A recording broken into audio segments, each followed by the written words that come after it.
Sarah Martinez stared at the eviction notice taped to the motel room door, her hands trembling as she read the same words for the third time. 72 hours. That was all the time she had left before her 4 children would be sleeping in her car again. The thin paper fluttered in the cold November wind that swept through the outdoor corridor of the Sunset Motor Lodge, a place that advertised weekly rates, but felt more like a holding cell for people whose luck had run out. Behind the door, she could hear her youngest, 3-year-old Emma, singing a fractured version of a song she'd learned at the shelter's daycare. The sound should have brought comfort, but instead it twisted something deep in Sarah's chest. Emma didn't understand that the stuffed rabbit she clutched was one of only 3 toys left after everything else had been sold or lost in the chaos of the past year. She didn't know that her mother had exactly $43 in her wallet, and that the car parked outside had a check engine light that had been glowing for 2 months. Sarah pulled the notice from the door before going inside, crumpling it into her jacket pocket. She couldn't let the kids see it. Not yet. Not when they'd already asked her twice this week when they could go home, speaking of a place that no longer existed, that had been foreclosed and emptied while they were at school. Inside, the room smelled of cheap disinfectant and the microwave meal she'd stretched between all 5 of them for dinner. Her oldest, Marcus, sat cross-legged on one of the 2 beds, while helping 8-year-old twins Riley and Jordan with homework that was already a week late. At 13, Marcus had stopped being a child the day his father walked out 18 months ago. He looked up when Sarah entered, and she saw the question in his eyes, the same question he'd been asking without words for months. "Are we going to be okay?" She forced a smile that felt like glass cutting her face, and nodded, though the lie tasted bitter on her tongue. That night, after the children had finally fallen asleep, Marcus and Emma sharing one bed while the twins sprawled across the other, Sarah sat on the floor with her laptop balanced on her knees. The device was 6 years old, held together with packing tape, but it still connected to the motel's unreliable Wi-Fi. She'd been searching for housing for weeks, scrolling through listings that all required first month, last month, security deposit, and proof of income she didn't have. Every apartment, every room for rent, every possibility slipped through her fingers before she could even make a phone call. Her sister had stopped answering her texts. Her mother had made it clear that 4 children were too many to accommodate, even temporarily. The shelter had a 3-month limit, and they'd already used their time there. Social services had started making noises about temporary foster placement, words that made Sarah's blood run cold. She would sleep in her car for a year before she let strangers take her children. She was about to close the laptop when a new listing caught her eye. It wasn't on the usual rental sites. It was buried in a local government auction page, on the kind of place where the city sold off abandoned properties and seized assets. The listing was simple, almost dismissive. Former St. Catherine's Hospital. Condemned. Sold as is. Minimum bid $1. Sarah stared at the screen, certain she'd misread it, but the words remained unchanged. $1. The property details were sparse. The hospital had closed 15 years ago after a series of violations and financial scandals. It had sat empty ever since, slowly deteriorating, while the city argued about demolition costs and environmental concerns. The building was structurally unsound, filled with asbestos and mold, and carried liens that the buyer would inherit. No utilities. No permits for renovation. The listing warned that the property was being sold only to avoid the cost of demolition, and the buyer would assume all responsibility for the site. It was a trap, obviously, a bureaucratic nightmare waiting to consume whoever was desperate or foolish enough to touch it. But as Sarah read the description again, her mind began to work in ways it hadn't in months. The auction was in 3 days. The minimum bid meant she could actually afford to try. If she won, she'd have a roof. It wouldn't be safe. It wouldn't be legal to occupy, but it would be shelter while she figured out the next step. The city wanted someone else to deal with the problem. Maybe she could be that someone. The idea was insane. She knew that. But insanity had started to look a lot like hope. The next morning, Sarah told Marcus where they were going. He looked at her with the kind of tired skepticism that belonged on a much older face, but he didn't argue, so he never did anymore. She packed what little they had into the car and drove across town to the municipal building where the auction would be held. The children waited in the car, Marcus keeping them occupied with a game on Sarah's phone, while she walked into the fluorescent-lit conference room where a handful of other people had gathered. She recognized the type immediately: investors in crisp suits, flipping through property reports, a demolition contractor making notes on a tablet, a man in his 60s who looked like he bought and sold misery for a living. They glanced at her stained jacket and worn shoes, then looked away with the kind of dismissal she'd grown accustomed to. She was invisible to them, just another broke single mother who'd wandered into the wrong room. The auctioneer was a city employee who seemed barely interested in the proceedings. He rattled through the first few properties with the enthusiasm of someone reading a phone book. Small parcels of land sold for a few $1,000s each. A warehouse went for $35,000 after brief bidding between two contractors. Then came St. Catherine's. The auctioneer described it with clinical detachment. 140,000 square feet. Built in 1952, closed in 2009. Significant structural damage. Environmental hazards confirmed. All sales final. Buyer assumes all liens, debts, and legal responsibilities. Minimum bid $1. Silence filled the room. The investors looked at their papers and said nothing. The demolition contractor shook his head slightly. The older man smirked as though the whole thing was a joke. Sarah raised her hand. $1. The auctioneer looked surprised to hear a bid at all. We have $1. Do I hear $2? No one spoke. The silence stretched out for 15 seconds that felt like 15 years. The auctioneer glanced around the room one more time, then shrugged. Sold to bidder 17 for $1. The demolition contractor laughed, a short bark of amusement. One of the investors muttered something to his companion, and they both smiled. Sarah felt heat rise in her face, but she walked to the front table to complete the paperwork, her hand steady despite the humiliation burning in her chest. The city clerk processing her payment looked at her with something between pity and confusion. You understand what you're buying? The woman asked, her voice careful. Yes, Sarah said. She didn't. Not really. But she understood that she had 72 hours before eviction and nowhere else to go. She paid the $1, signed forms she barely read, and received a deed that felt like a fragile piece of hope wrapped in legal language she didn't fully comprehend. The building was hers, condemned, dangerous, unsellable, but hers. When she returned to the car, Marcus looked at the paperwork with worried eyes. Mom, what did you do? I bought us a place to stay, she said, trying to sound confident. Riley leaned forward from the back seat. A real house? Sarah started the engine. A real building. That night, back at the motel, Sarah made the mistake of calling her mother to share the news. The conversation lasted less than 3 minutes before her mother's voice rose to a pitch that made Sarah pull the phone away from her ear. You bought a condemned hospital with 4 children? Sarah, this is exactly why you're in this situation. You make insane decisions and expect everyone else to fix them. That building is probably full of toxic waste and God knows what else. Social services is going to take those kids the minute they find out you're living in a death trap. Sarah tried to explain, but her mother had already made up her mind. The call ended with words that cut deeper than the eviction notice. You're on your own.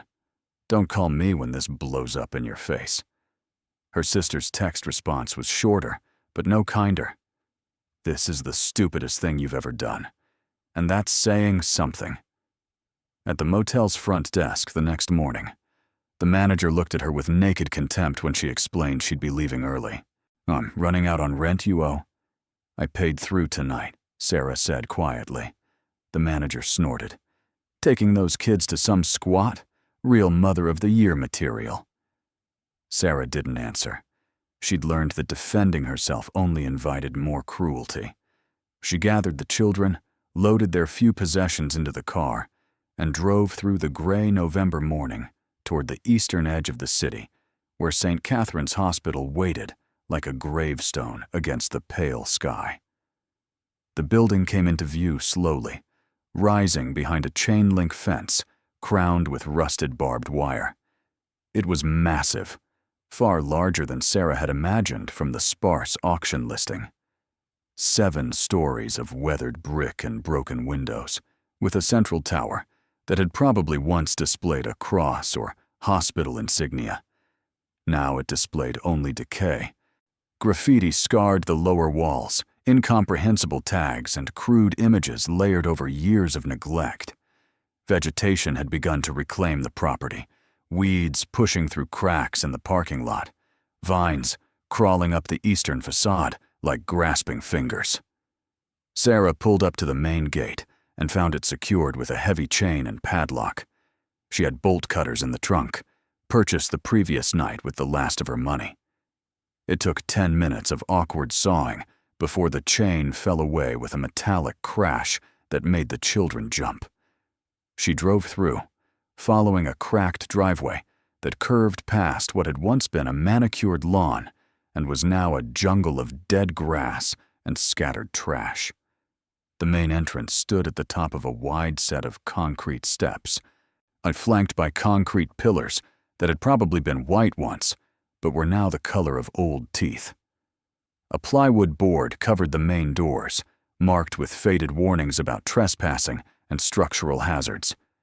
Sarah parked and turned to face the children. Emma was asleep in her car seat. The twins stared at the building with wide eyes. Marcus looked at Sarah with an expression that held too much understanding for his age. "We're going to stay here?" Riley asked, voice small. "Just until I can figure something else out," Sarah said. The lie was getting easier to tell. She carried Emma while Marcus helped the twins navigate the debris-scattered steps. The plywood covering the entrance had been pried loose at one corner, evidence of previous trespassers. Sarah pulled it further aside, revealing double doors with glass so filthy it was impossible to see through. The handles were gone, removed or broken, but the doors shifted when she pushed. They opened with a groan that echoed through the cavernous space beyond, a sound like something waking from a long sleep. The lobby was vast and dim, illuminated only by the gray light filtering through broken windows high above. Sarah's eyes adjusted slowly, revealing the skeleton of what had once been a functional space. The reception desk still stood against the far wall, its surface covered in a thick layer of dust and scattered papers. Overturned chairs lay like fallen soldiers across the tiled floor. A directory board hung at an angle, its letters missing or rearranged into nonsense. The air tasted of mold and old concrete, with an underlying chemical smell that made Sarah's nose wrinkle. Water damage had created abstract patterns across the walls and ceiling, brown and black stains that suggested years of leaks and flooding. In one corner, a section of ceiling had collapsed entirely, exposing rusted pipes and electrical conduit. The floor was littered with debris, pieces of broken ceiling tile, shattered glass, fragments of furniture reduced to splinters, and dust.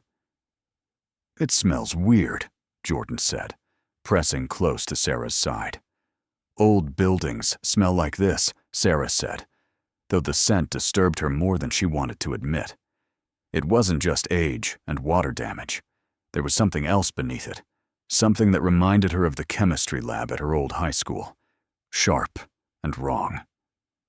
Marcus had already moved deeper into the lobby, picking his way carefully around the obstacles.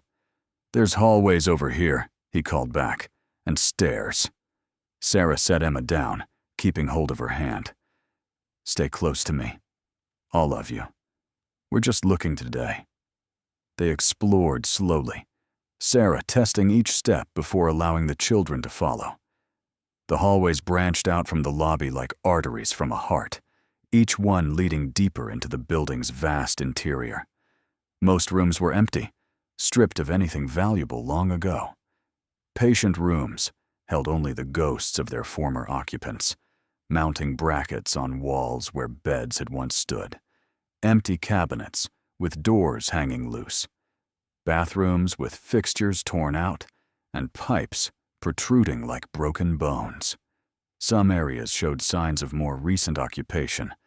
Sleeping bags rotted in corners.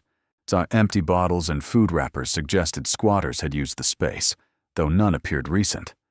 In one room, Sarah found children's drawings tacked to a wall, crude crayon pictures of houses and families, now faded and water-damaged. The sight made her stomach clench. Other people had tried to find shelter here. Other families had been desperate enough to call this place home. She wondered where they were now. The deeper they ventured, the more the building revealed its secrets. In what had once been a nurse's station, Sarah found filing cabinets still full of yellowed papers. She pulled one open, releasing a cloud of dust that made her cough. Medical records, old administrative documents, billing statements from 15 years ago. She closed the drawer quickly, so unsettled by the names and private information left behind, like archaeological evidence. Marcus found the cafeteria on the second floor, a vast room filled with overturned tables and chairs scattered as though thrown by an angry giant. The serving counter still held ancient, dried remains of something that might have been food. The smell there was worse, decay layered so thick it had texture. They backed out quickly. The twins discovered a playroom, probably once used for pediatric patients. Faded murals of cartoon characters decorated the walls, their colors bled by water damage into nightmarish smears. A rocking horse lay on its side, covered in mold. Toys that had probably been bright and cheerful once were now unrecognizable lumps of degraded plastic and fabric. Emma started to cry, so overwhelmed by the strangeness and the smell and the way sound echoed in the empty spaces. Sarah picked her up, holding her close, feeling the weight of what she'd done settle onto her shoulders like wet concrete. This wasn't shelter. This was a tomb. She'd spent her last dollar on a building that should have been demolished, and now she had 4 children to protect, in a space that felt actively hostile to life. As daylight began to fade, Sarah gathered them back in the lobby. She'd found a few rooms on the first floor that seemed less damaged than others, spaces where the ceilings were intact and the floors solid. She chose a former office near the main entrance, a room with a door that still closed and windows that, while cracked, still held glass. She spread out the blankets and sleeping bags they'd brought from the car, creating a makeshift camp in the corner farthest from the door. The children ate granola bars and juice boxes for dinner, their voices subdued in the echoing quiet. Sarah tried to make it seem like an adventure, like camping, but none of them were fooled. Marcus kept glancing at the door, as though expecting someone to burst through and drag them out. The twins huddled together, speaking in whispers. Emma fell asleep early, exhausted by the day's strangeness. After the others had drifted off, Sarah sat in the darkness listening to the building.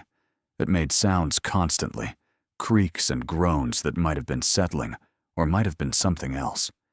Wind whistled through broken windows somewhere above, creating a low moan that rose and fell like breathing.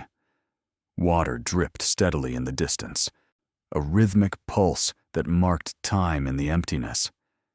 She thought about her mother's words, about the manager's contempt, about the investors at the auction who'd laughed when she'd made her bid.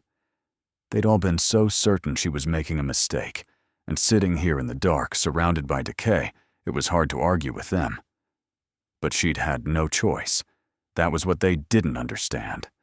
When there were no good options, you took the bad ones and tried to survive them. Sarah pulled out her phone, using the last of its battery to search for information about St. Catherine's Hospital. The results were sparse and years old. News articles about the closure mentioned financial irregularities and violations of health codes, but the details were vague. The hospital had been run by a private corporation that had declared bankruptcy shortly after the closure. Multiple lawsuits had been filed by former patients and staff, but they'd been settled out of court with non-disclosure agreements. Whatever had happened here had been quietly buried. One article caught her attention. It was from a local investigative reporter who'd tried to dig into the hospital's final years. The piece referenced missing medical records, destroyed financial documents, and staff members who refused to speak on the record. The reporter suggested that the hospital had been used for experimental treatments that went wrong, but he'd been unable to prove anything. The article ended with a note that the reporter had faced legal threats from the corporation's lawyers and had been forced to drop the investigation. Sarah's phone died before she could read more. She set it aside and lay down beside Emma, pulling the thin blanket up to her chin. Above her, the cracked ceiling seemed to press down like the weight of all her mistakes. She must have slept eventually, because she woke to pale sunlight filtering through the dirty windows. Emma was curled against her side, thumb in mouth, breathing softly. The twins were still asleep, tangled together like they'd been in the womb. But Marcus was gone. Sarah sat up sharply, heart hammering. "Marcus!" No answer. She stood, careful not to wake the others, and moved to the door. It was still closed, but the hallway beyond was empty. Fear tightened her throat as she stepped out into the corridor, calling his name more loudly. "Down here!" His voice came from somewhere to the left, echoing strangely. Sarah followed it through a maze of hallways, her anxiety growing with each turn. She found him in what looked like an old records room, standing in front of a metal door set into the wall at the end of a short corridor. "Marcus, you scared me to death. Don't wander off like that."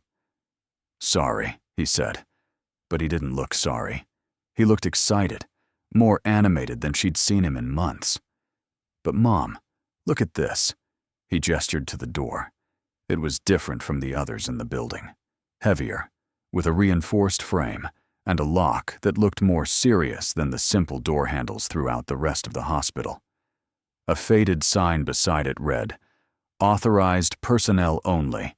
Basement level access." "It's just a basement," Sarah said, though something about the door unsettled her. "That's what I thought too," Marcus said. But look." He pointed to the floor near the base of the door. The dust there had been disturbed, swept aside in a semicircle, as though the door had been opened recently. Very recently. Sarah's skin prickled. "We're not the only ones who've been in this building." "I know," Marcus said. "But that's not the weird part. Listen." Sarah listened. For a moment she heard nothing but the ambient sounds of the building, the same creaks and drips from the night before. Then she caught it. A low hum, almost inaudible, coming from beyond the door. Mechanical. Constant. The sound of something electronic still powered and running. "There's electricity down there," Marcus said quietly. Sarah's mouth went dry. The building was supposed to be completely dead. No utilities had been connected for 15 years, yet something below them was drawing power. He had been drawing power perhaps for years, while the rest of the hospital rotted above it. She tried the door handle. It was locked, as expected. But when she examined the lock more closely, she saw it was a modern electronic keypad, not the old mechanical locks throughout the rest of the building. The keypad's small LED light glowed a steady red, confirming Marcus's observation. Something down there was very much alive. "We should go," Sarah said, though she didn't move. Or we should find out what's down there, Marcus countered.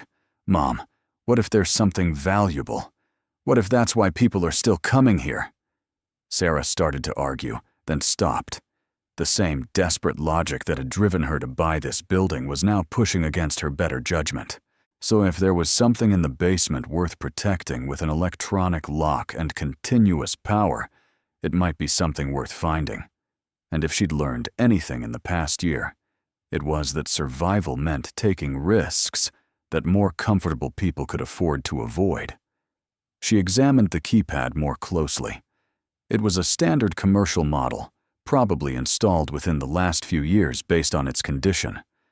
The kind that required a numeric code, usually 4 to 6 digits. The kind that, according to every internet article she'd ever half read, could sometimes be bypassed if you knew what you were doing. Go back and watch your sisters, Sarah told Marcus. Don't tell them about this yet. What are you going to do? Something probably stupid, Sarah admitted.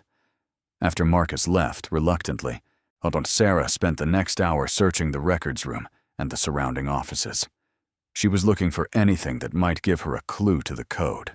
A sticky note with a forgotten password, a maintenance log, a note in a calendar.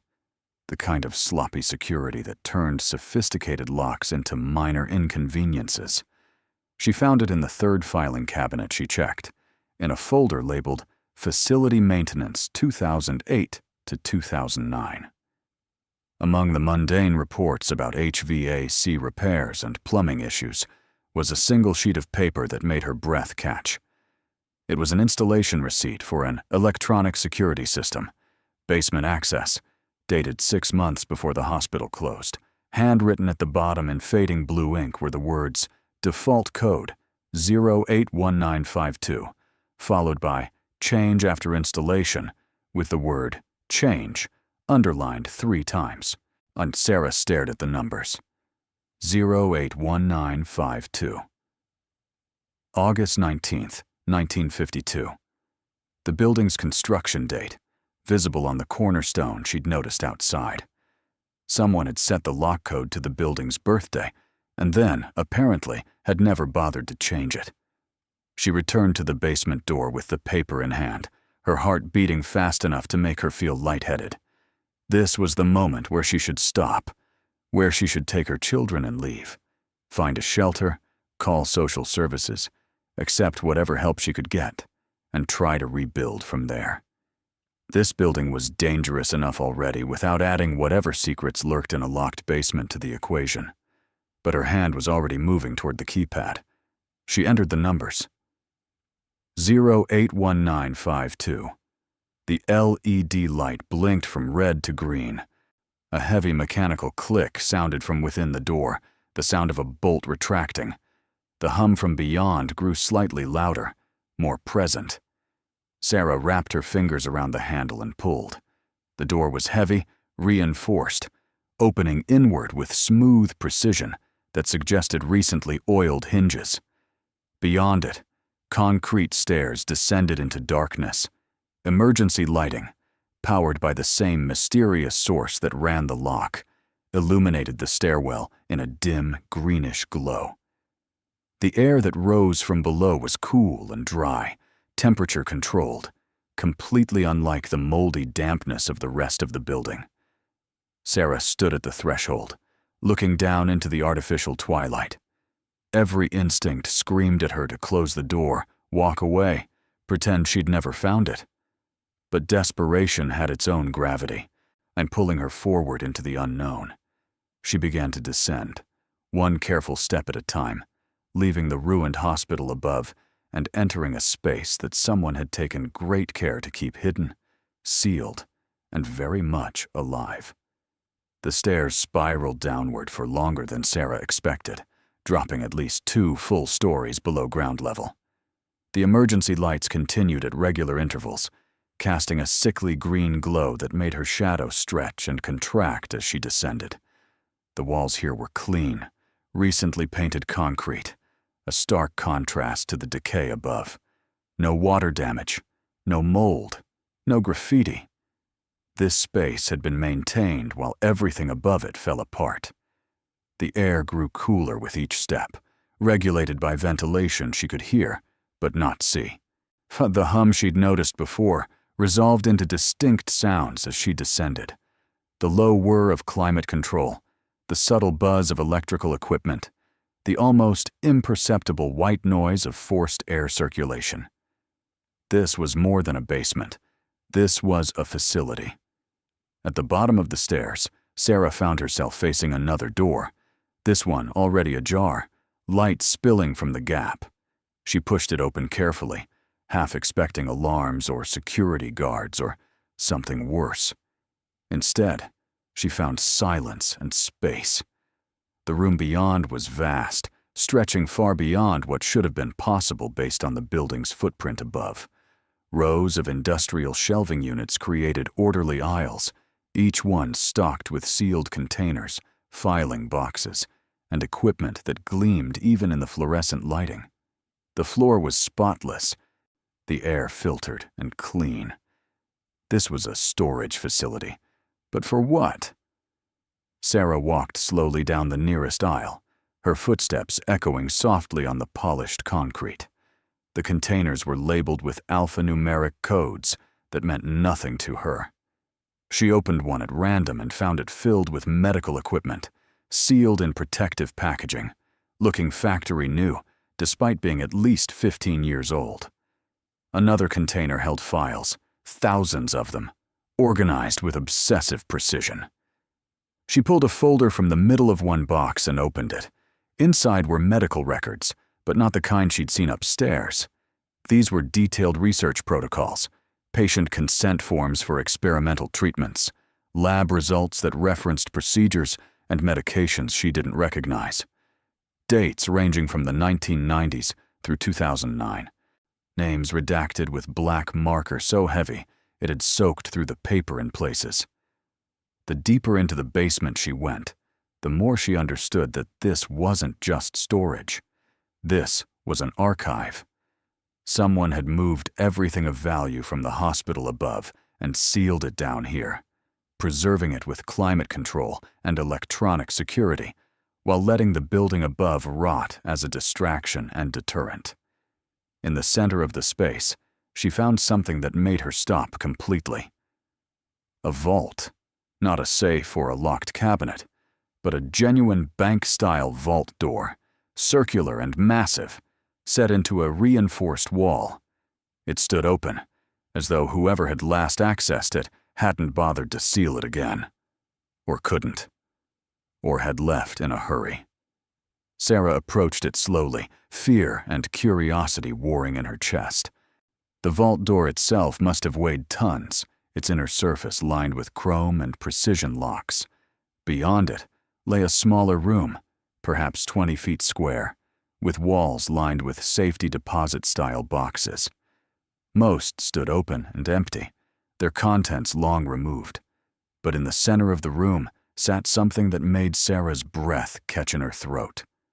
Wooden crates, stacked carefully, each one marked with shipping labels and inventory numbers.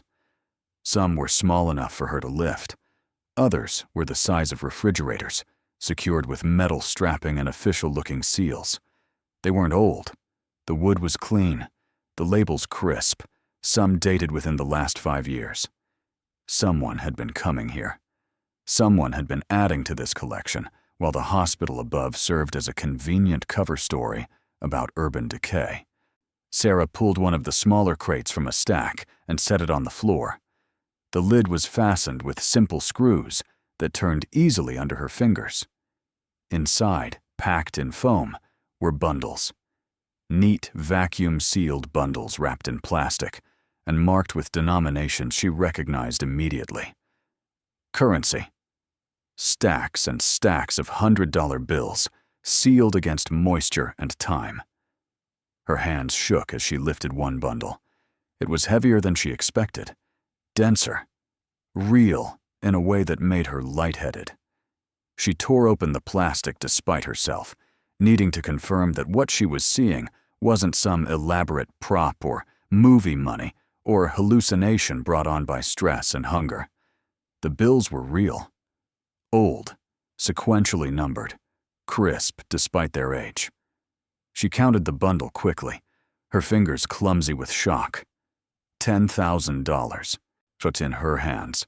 One bundle from one crate in a room full of crates. Sarah set the money down carefully and opened the next crate. More bundles.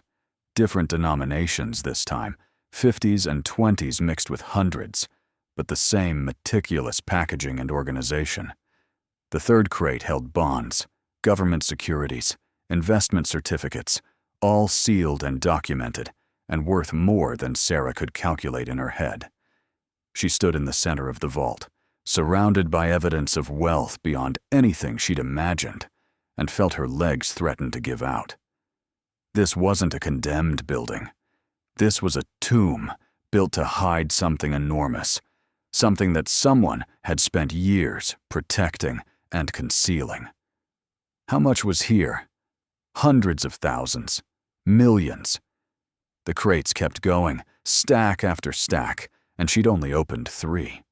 She closed the crates carefully, hands still trembling, and backed out of the vault on unsteady legs. Her mind was racing, trying to process what she'd found, trying to understand the implications. This building wasn't abandoned. It was a carefully maintained secret.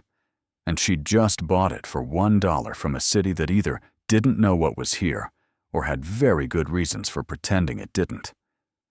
Sarah reached the stairs and climbed quickly, suddenly desperate to be out of the basement, away from the clean, cold air and the neat rows of hidden wealth.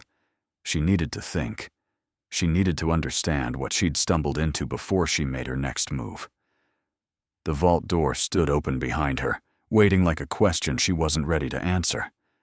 Above, in the decaying hospital, her children were waking up to another day of uncertainty.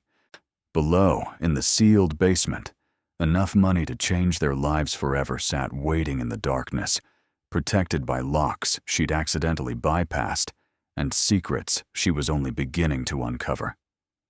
Sarah sealed the basement door behind her, the electronic lock clicking back into place with mechanical precision. She stood in the hallway with her back against the cold metal, breathing hard, trying to slow her racing heart. What she'd just seen couldn't be real. It was too perfect, too impossible, like winning a lottery she hadn't known existed. But the weight of that one bundle still pressed against her memory, heavy and undeniable. She needed to tell someone. She needed to not tell anyone. Both thoughts fought for dominance as she walked back toward the makeshift camp where her children waited. This money, or whatever it actually was, represented both salvation and danger in proportions she couldn't yet measure. If she reported it to the authorities, would they take it? Claim it as evidence or city property? The hospital had been sold to her legally, but did that include whatever had been hidden in its basement? The laws around found money were murky in her mind, complicated by the fact that this clearly wasn't just lost property, but something deliberately concealed. And if she didn't report it? If she simply took what she needed and disappeared? The thought made her stomach clench with equal parts hope and terror. Marcus was waiting for her in the hallway outside their room, his expression alert with the kind of practiced vigilance he'd developed over the past year. "You were gone a long time," he said quietly. "What did you find?" Sarah hesitated, then made a decision she'd probably regret. "Come with me, but don't wake your sisters yet." She led him back through the corridors to the basement door, watching his eyes widen as she entered the code and pulled the door open. They descended together in silence, Marcus's breathing quick and shallow as he took in the clean stairs, the emergency lighting, the hum of active systems. When they reached the bottom and Sarah showed him the vast storage space, he simply stood there, mouth half open, trying to process the impossibility of what he was seeing. She didn't take him to the vault immediately. Instead, she let him explore the aisles, opening containers, reading labels, slowly understanding that this was real and massive and completely hidden from the world above. "Mom," he said finally, a voice barely above a whisper. "What is this place?" "I think," Sarah said carefully, "it's where the hospital hid everything valuable before they closed. Medical equipment, records, research. They must have been planning to come back for it." "But they didn't?" "The company went bankrupt. The lawsuits tied everything up in court for years. I think they built this basement, moved everything here, and then lost the ability to retrieve it. The city thought they were selling an empty, condemned building. They had no idea this was underneath." Marcus walked slowly down another aisle, his fingers trailing over sealed containers. "This is worth money, isn't it? Even the old equipment. Someone would pay for it." Sarah thought about the vault, about the crates, about the bundles of currency that represented more than just equipment value. But she wasn't ready to tell him that part yet. The knowledge felt dangerous, too heavy to share with a 13-year-old who was already carrying more than he should. "Probably," she said instead. "But we have to be careful. We need to understand what we have before we do anything with it." They spent the next hour exploring together, taking inventory in a rough way. Marcus making notes on a pad of paper Sarah found in one of the file boxes. Equipment, they cataloged. Medical devices, surgical instruments, diagnostic machines. Most of it outdated, but potentially sellable to medical supply companies or developing countries still using older technology. Files, thousands of them, containing research and patient records that might have legal or historical value. And then Sarah made the decision to show Marcus the vault. His reaction was everything she'd expected and feared. He stood in the doorway staring at the crates with the same stunned incomprehension she'd felt, his face pale in the fluorescent light. When she opened one of the crates and showed him the bundles of currency, he actually stepped backward, as though the money might bite him. "That's not real," he said. "It can't be real." "I thought the same thing," Sarah said. She handed him one of the bundles she'd already opened. "Check for yourself." Marcus examined the bills with shaking hands, holding them up to the light, feeling the texture, trying to find the flaw that would reveal them as fake. But there was no flaw. They were genuine, preserved perfectly in their vacuum-sealed packaging, waiting for someone who would never come to claim them. "How much is here?" Marcus asked. "I don't know yet," Sarah admitted. "But based on what I've seen, a lot. More than I can count by myself. Enough to—" She trailed off, unable to finish the thought, because finishing it made it too real. Enough to never be homeless again. Enough to give her children everything she'd lost, and more. Enough to change the trajectory of their entire lives. "We have to tell someone," Marcus said, but his voice held no conviction. He was 13, not stupid. He knew what telling someone would mean.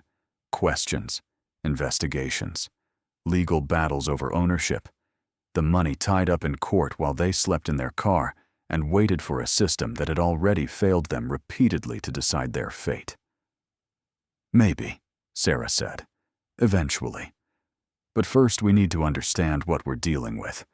This basement has been sealed for years, so no one knows it's here except whoever built it, and they're either gone or they've given up on getting back in.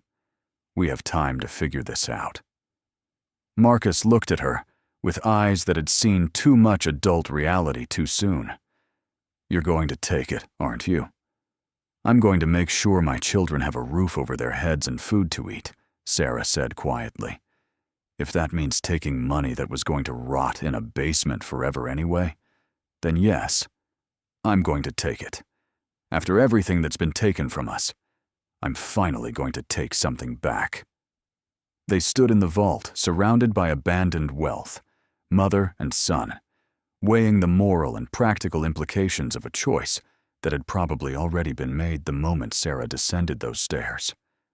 Above them, in the ruined hospital, Emma was probably awake by now, and asking for breakfast they didn't have.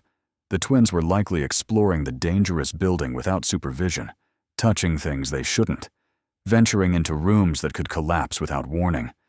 The reality of their situation pressed down like the tons of concrete and earth above the basement ceiling. Sarah closed the crate and looked at Marcus. "Not a word to your sisters. Not yet. This stays between us until I figure out how to handle it. Understand?" Marcus nodded, still looking dazed. "Are we going to be okay now?"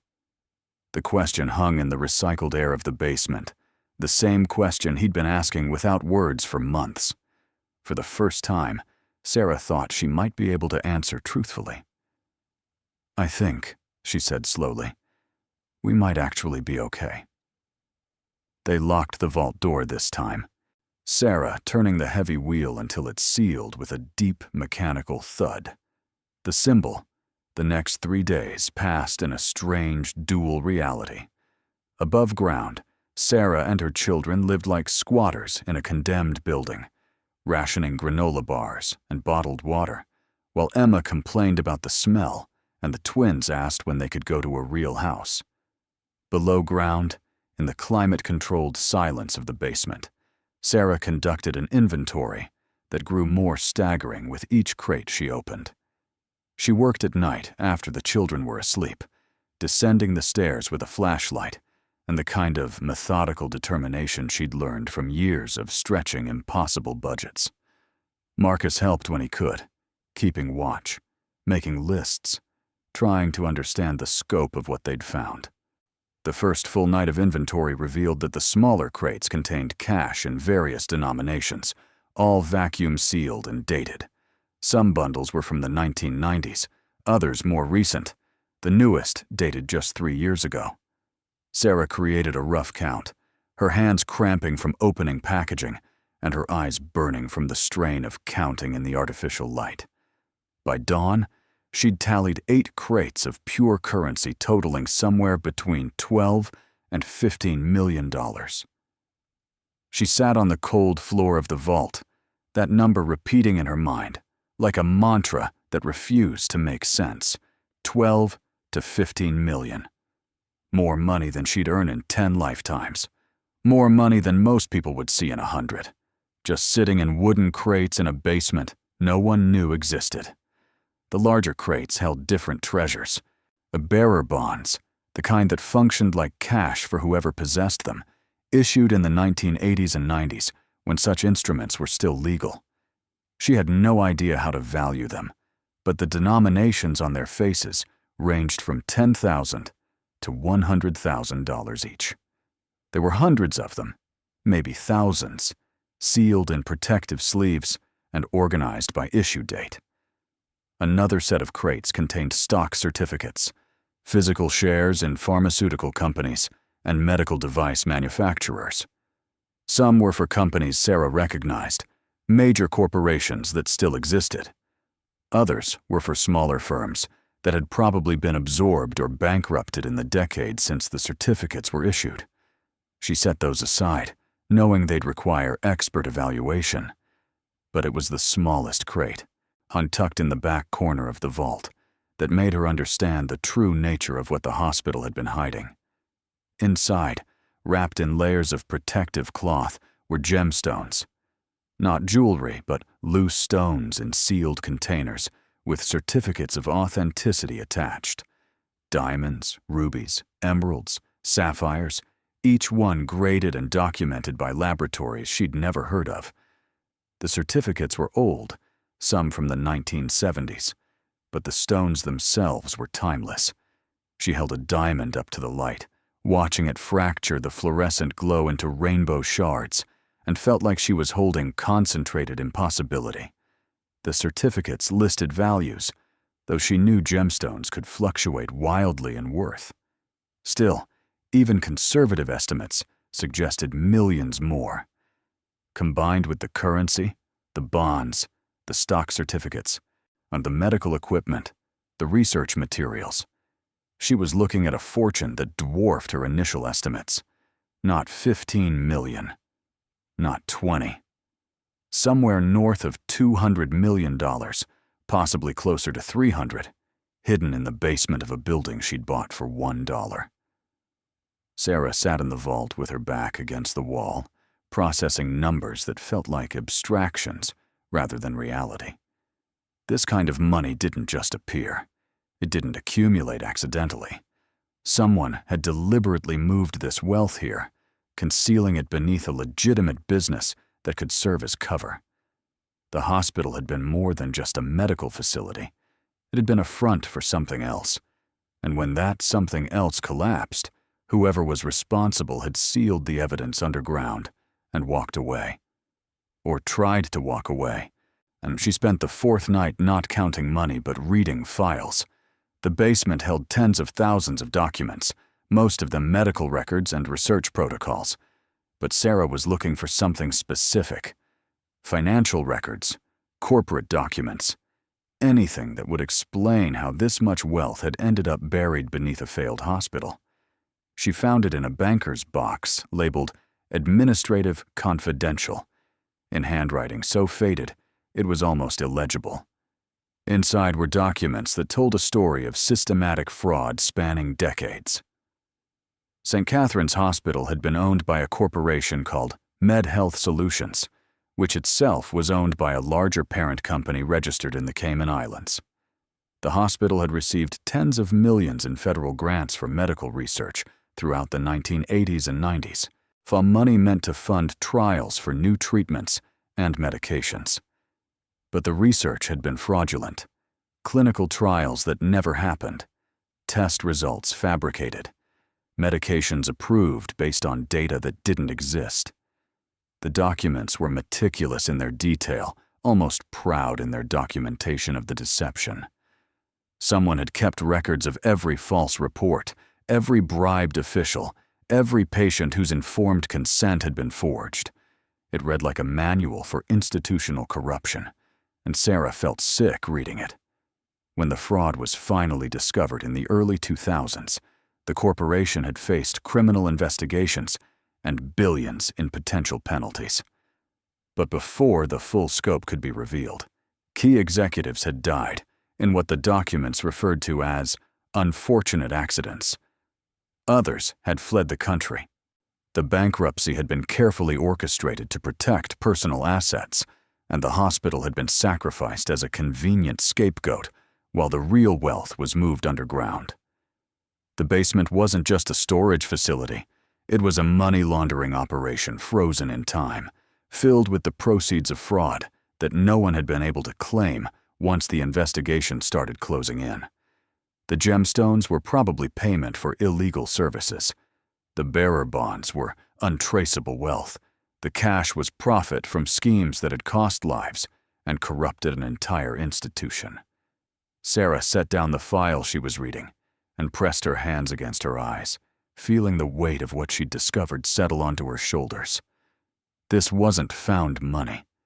This was blood money, unstolen from taxpayers and patients, and probably dozens of other victims she'd never know about. Taking it wasn't just legally questionable, it was morally compromised in ways that made her earlier rationalizations feel hollow and cheap. But then she thought about Emma's cough that wouldn't go away because she couldn't afford the doctor visit. She thought about the twins wearing shoes 2 sizes too small because new ones weren't in the budget. She thought about Marcus lying awake at night, worrying about things no 13-year-old should have to consider. She thought about the motel manager's contempt and her mother's disgust, and the social services worker who'd looked at her like she was trash. The people who'd stolen this money were gone, or dead, or living in countries without extradition treaties. The corporation that owned it had dissolved years ago. The federal government would spend a decade arguing over jurisdiction and ownership, while the money sat in evidence lockers, generating nothing but legal fees. And her children would still be homeless, still be hungry, still be one bad day away from the foster system. Sarah made her decision with cold clarity that surprised her. She would take enough to stabilize their lives. Not all of it. That would be both greedy and stupid. But enough to get them into a real home, to pay for medical care and education, and the 1,000 small emergencies that came with raising 4 children alone. The rest could rot here or be discovered eventually, or whatever else fate had planned for it. She wasn't stealing from victims. She was taking from thieves. And if that made her a thief too, well, she'd already bought a condemned building with her last dollar. Her capacity for desperate decisions had apparently no floor. The problem was converting the wealth into usable form without triggering every alarm in the financial system. Walking into a bank with $1 million in cash would invite questions she couldn't answer. Trying to sell bearer bonds would require documentation she didn't have. The gemstones would need to be appraised and sold through channels she didn't know existed. She needed help, professional help, the kind that didn't ask too many questions. Sarah remembered a name from years ago, before her marriage fell apart and her life collapsed. Gina Reeves, a woman she'd worked with briefly at a real estate office, back when Sarah had been studying for her license and dreaming of a career that never materialized. And Gina had moved on to estate sales and asset liquidation, the kind of work that put her in contact with people who bought and sold unusual items for cash. They'd lost touch, but social media had a way of preserving connections that probably should have died. Sarah found Gina's contact information on her phone and sent a carefully worded message. Need advice on estate liquidation. Unusual situation. Discretion essential. Can we talk? The response came 6 hours later. Coffee tomorrow. Don't explain anything in text. They met at a diner on the edge of town, far from the hospital and the neighborhoods, where anyone might recognize Sarah. Gina had aged well, her previous harried energy refined into professional competence. She ordered coffee and waited, while Sarah struggled to find words. I came into possession of some items, Sarah said carefully. Estate items. The situation is complicated. Gina's expression didn't change. How complicated? The estate was abandoned, legally abandoned. I acquired the property through legitimate channels, but the items I found weren't listed in any inventory. I don't think anyone knows they exist. What kind of items? Sarah hesitated, then decided that half-truths would only make things worse. Currency, bonds, gemstones, medical equipment, documents, a lot of everything. Gina set down her coffee cup slowly. Define a lot. I'm still cataloging, but substantial. And you want to liquidate without drawing attention. I want to know if that's even possible. Gina was quiet for a long moment, unstudying Sarah with the kind of assessment that probably came from years of dealing with desperate people in unusual circumstances. It's possible, she said finally. But it's expensive. People who facilitate these transactions charge significant fees because they're assuming significant risk. And you need to understand that even with the best help, there's always a chance of exposure. What kind of fees? 20 to 30% for currency and bonds, 40 to 50% for gemstones, because those require authentication and finding buyers. The medical equipment might be different depending on what you have. Sarah did the math quickly in her head. Even at 50%, she'd still walk away with more money than she could spend in several lifetimes. I can live with that. Then I need to see what you have, in person. I can't make promises until I know what we're dealing with. Sarah had anticipated this, but still felt her stomach clench at the thought of bringing an outsider into the basement. It's not easily accessible. Nothing worth this conversation ever is. 2 days later, Sarah brought Gina to the hospital. It was late afternoon, the children occupied with a movie playing on Sarah's laptop in their makeshift camp. Sarah had told them she was meeting with someone about selling some of the old medical equipment, which was true as far as it went. Gina's reaction to the building was carefully neutral, but Sarah saw her taking in the decay, the graffiti, the obvious danger of the structure.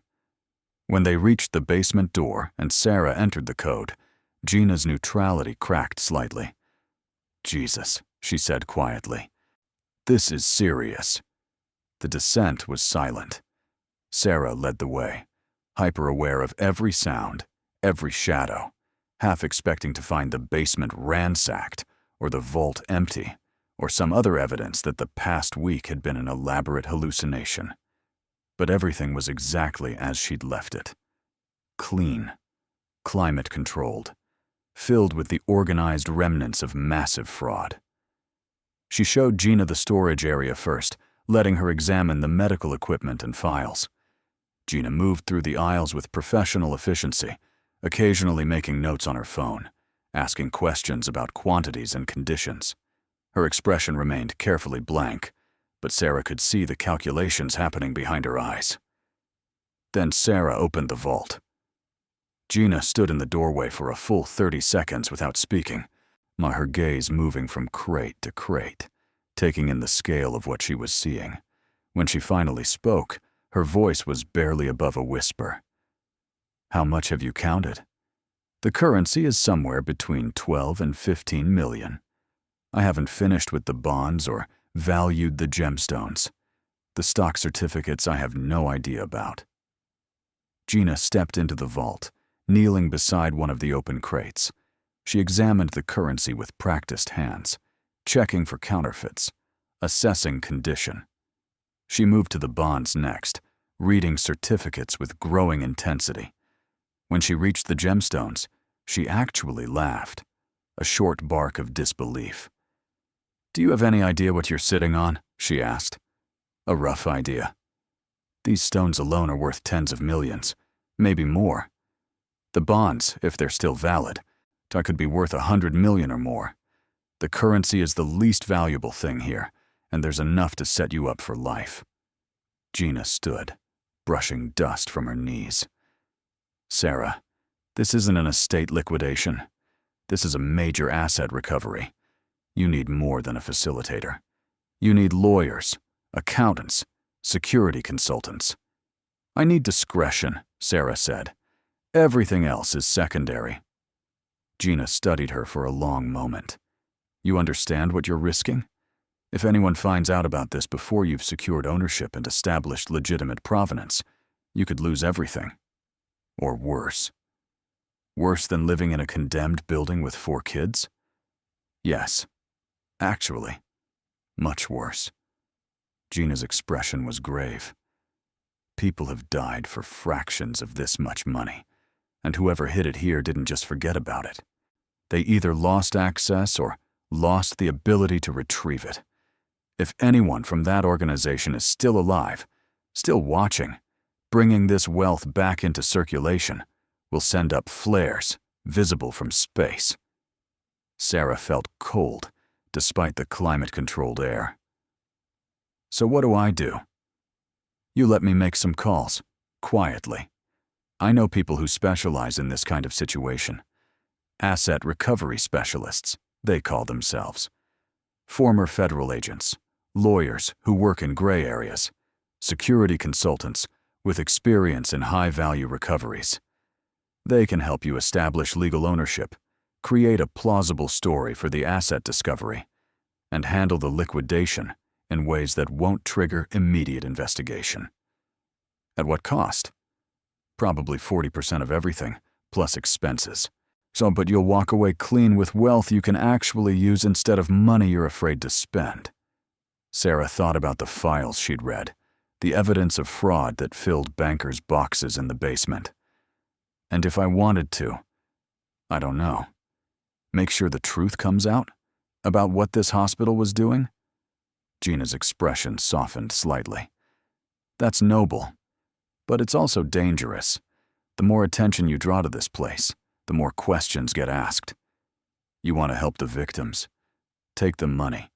Establish yourself securely. Then find ways to support whistleblower organizations or victim advocacy groups. Do it from a position of strength, not while you're vulnerable." It wasn't the answer Sarah wanted, but it was probably the right one. "Make your calls," she said. Over the next week, Sarah's life split into even sharper contrasts. During the day, she was still a homeless mother struggling to keep her children safe in a building that should have been demolished years ago. She rationed food, washed clothes in bathroom sinks, and tried to maintain some semblance of normal routine while living in conditions that would have horrified the version of herself from 2 years ago. At night, after the children slept, she met with the people Gina brought in. They came in pairs, always late, always careful not to be seen. A lawyer named Patterson who specialized in asset recovery and asked questions that made Sarah's head spin about property law and abandoned wealth statutes. A gemologist named Chen who spent 4 hours examining the stones with equipment he brought in a metal case, making notes that looked like hieroglyphics. A currency expert whose name Sarah never learned, but who confirmed that the cash was genuine and provided detailed authentication for the older bills. Each specialist took photographs, made inventories, filled out forms that would eventually establish provenance and legal ownership. They were professional, efficient, and expensive. Sarah signed contracts that gave away percentages of wealth she'd never actually touched, but she understood the trade she was making. Security for cost, legal protection for fees. The bond specialist, a woman named Kowalski with gray hair and shrewd eyes, delivered news that made Sarah's carefully maintained composure finally crack. The bearer bonds were still valid, their value having appreciated significantly since they were issued. Total worth, conservatively estimated, was $163 million.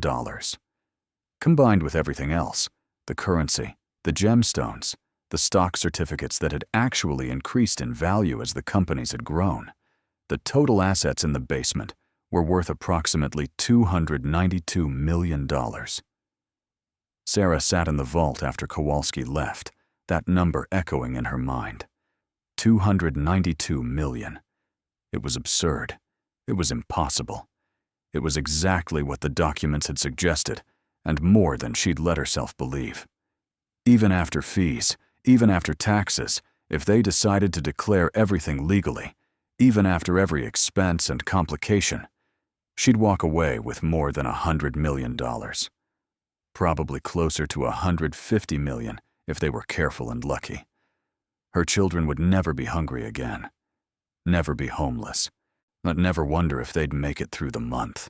They could have everything she'd lost and everything she'd never had in the first place. College educations paid in full, medical care without hesitation, a real home with heat and running water and doors that locked. Safety, security, the kind of future she'd stopped letting herself imagine because hope hurt too much. She cried then, for the first time since finding the vault. Sitting on the floor in the artificial light, surrounded by wealth stolen by monsters, she cried for all the nights she'd failed, all the times she'd had to tell her children no, all the moments when she'd felt like giving up but kept going because there was no other choice. The money wouldn't erase those memories, but it might finally let her stop collecting new ones. When she'd cried herself empty, she wiped her face on her sleeve and went back upstairs to where her children slept, unaware that their lives were about to change in ways they couldn't yet comprehend. The complications started on the 9th day. Sarah noticed it first as a subtle wrongness, the kind of detail that only someone intimately familiar with a space would catch. She'd gone down to the basement to meet with Patterson about filing the initial ownership documents, and when she reached the bottom of the stairs, she saw it. The vault door, which she'd carefully closed after the last specialist visit, stood slightly ajar. Just an inch or two, barely noticeable, but unmistakable. She froze, every nerve firing warning signals. Patterson noticed her hesitation. "What's wrong?" "Someone's been here," Sarah said quietly. "The vault wasn't like this." Patterson's hand moved instinctively to his jacket, and Sarah realized with a cold shock that he was armed. He hadn't mentioned that in their previous meetings, but of course he was. People didn't work in asset recovery, worth hundreds of millions without taking precautions. "Stay behind me," he said, voice low and professional. They approached the vault carefully, Patterson moving with the kind of cautious precision that suggested military or law enforcement training. He pushed the door open fully with his foot, revealing the interior. Nothing appeared disturbed. The crates were still stacked as Sarah had left them. The open boxes she'd been using for inventory sat in the same positions. But something felt off, a displacement so subtle it took her several seconds to identify it. The smallest crate, on the one with the gemstones, had been moved. Not much, just a few inches to the left. But Sarah had been coming down here every night for over a week. She knew where things belonged. Patterson noticed it too. He knelt beside the crate, examining it without touching. "Has anyone else had access to the code?" "Just you and the other specialists Gina brought in. And my son. But he hasn't been down here without me." "Could someone have followed one of us in?" Sarah thought about the building above, its broken windows and compromised doors, the dozens of entry points that couldn't be secured. Maybe. But why move just one crate? To see if anyone would notice. Patterson stood, his expression grim. "This is a test. Someone knows you found the vault. And they're trying to determine how closely you're monitoring it." The implications settled over Sarah like ice water. "You mean whoever hid this is still out there? Or someone who knows about it? Could be former employees of the corporation, could be family members of the people who ran the original scheme, could be federal agents conducting their own quiet investigation." Patterson pulled out his phone. "We need to accelerate the timeline. If someone's watching, they might move to claim the assets or involve authorities before we can establish your legal ownership." Over the next 48 hours, the careful plan they'd been developing collapsed into organized chaos. Patterson brought in a team, Sarah never learned all their names, who worked around the clock to document, authenticate, and prepare everything for legal filing. They brought portable equipment, bright lights, cameras that captured every detail. The basement transformed into something like a crime scene investigation, except the goal was to prove ownership rather than guilt. Gina coordinated the gemstone authentication, bringing in Chen at odd hours to complete his evaluation. The final appraisal made Sarah's breath catch. $78 million for the stones alone, conservatively valued for immediate sale. If they waited for auction and private buyers, the number could climb past $100 million. The currency was counted by machine, serialized bills, cataloged, and verified against Treasury records to ensure none were flagged as stolen or part of other investigations. "Clean," the expert confirmed. Old circulation notes that had been removed from the banking system legally, on probably through dozens of small cash transactions designed to avoid reporting thresholds. The bonds presented the biggest challenge. Kowalski explained that redeeming them would require filing with the Treasury Department, a process that would inevitably draw attention. But she had contacts, people who specialized in handling estate recoveries involving old bearer instruments. For a fee, a substantial fee, they could manage the redemption through channels that would minimize scrutiny. "How long?" Sarah asked. "To get everything liquidated and converted to assets you can actually use. 6 months, minimum. Maybe a year. But we can get you access to funds within a few weeks. Bridge financing against the verified assets. Enough to get you and your kids somewhere safe while the rest processes." Sarah thought about the motel eviction notice that had started all of this, about the $43 that had been her entire net worth just over a week ago. "How much in a few weeks?" Kowalski consulted her notes. "Based on the currency alone, we could have 10 million liquid within 10 days. Enough?" Sarah laughed, a sound that bordered on hysteria. "Yeah, that's enough." But even as the team worked to secure her ownership and begin the liquidation process, the signs of surveillance continued. A car parked too long on the street outside the hospital. Footprints in dust that hadn't been there the day before. The sense, impossible to prove but undeniable, that they were being watched. Patterson hired security. See 2 men who looked like they could break concrete with their hands, who rotated shifts monitoring the building's perimeter and the basement entrance. They reported movement around the property at night, figures that fled when approached, vehicles that circled the block, then disappeared. "Whoever they are, they're not trying to stop us," one of the security guards told Sarah. "They're just watching. Waiting." "For what?" The guard shrugged. "To see what you do with it, or to see if you'll make a mistake." Sarah understood then that the real danger wasn't in claiming the money, it was in what came after. The moment she converted these hidden assets into usable wealth, the moment she deposited money into accounts, or bought property, or did anything that demonstrated she had resources, she'd become visible. And visibility meant vulnerability. "I need to know who's watching," she told Patterson. "Before we go any further, I need to know what we're dealing with." Patterson made calls to contacts Sarah suspected, but didn't ask about. People with access to databases and investigation resources that weren't available to ordinary citizens. The answer came back 48 hours later, and it was worse than she'd feared. "There's a federal investigation," Patterson said, his voice carefully neutral. "Dormant, but not closed. The original fraud case from when the hospital shut down. The FBI never fully closed the file because key suspects fled the country and assets were never recovered. Your purchase of the property triggered a flag in their monitoring system. They know about the basement? They suspect something. The hospital was always considered a potential hiding spot for whatever the corporation didn't manage to move offshore. But they never had grounds for a full search, and the city wouldn't cooperate because they were trying to avoid liability.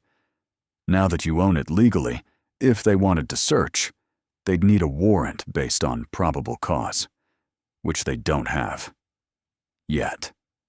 So what do? We get ahead of it.